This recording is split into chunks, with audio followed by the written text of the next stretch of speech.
Communication is one of those elements of what I call a spirited workplace, a workplace of joy, a workplace that's fully productive. And so thinking about communication and looking at the different kinds of communications that we have today, the average worker gets close to 300 communications every day. And most of them we dump or we delete. It's interesting to me that new research, we've known it for a long time, but it's documented now, that the average worker has to hear something 6 times before they internalize it.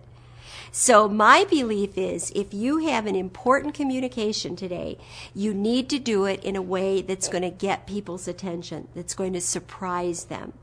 And so you have 2 options. You either do it 6 different times or you do it once so creatively they get it the first time, which is more fun and it causes a lot more talk around the workplace doing it that one time. So I brought some examples of creative communication. I love this. It's just a big plastic capsule and it says on it, personnel problems too big a pill to swallow? Call us for the right prescription. And so this is just one of the ways to communicate a marketing idea. Another one that most of us would say is junk mail is this wonderful little poster. And when you look at it, you see yourself. It's a wanted poster. On the back, it came from U.S. Air, and it says a 3,000-mile reward for the return of Barbara Glanz. I had not flown them for a while.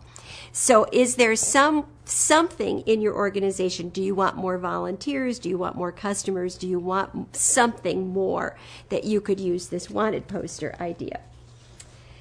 You need to celebrate more and communicate good things. So when good things happen, give yourselves a hand.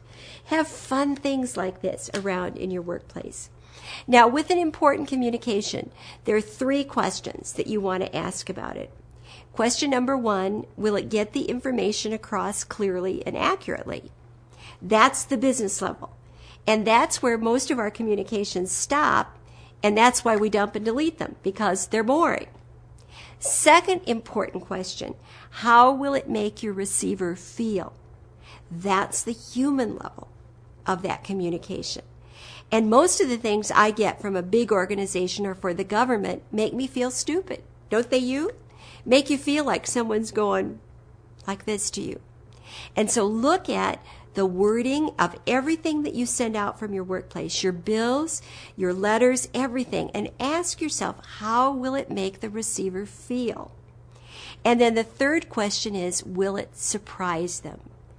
I love to collect ads, and I have some wonderful examples of ads. One of them says, we don't want any satisfied customers. Now, does that get your attention? That was an ad in Chicago Magazine. And it goes on, it's a frame place, it goes on to say, that's okay for other organizations, but we want customers who are thrilled. And so why do we do marketing materials? We do them so people will read them. And so another one says, we encourage nurses to swipe the supplies. Now, my healthcare clients' eyes get about this big.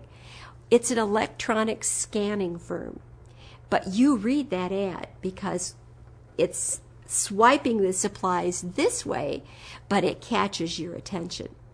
So think about ways that you can communicate that get the business level across, but also takes into consideration how people feel, and then finally does something that gets their attention.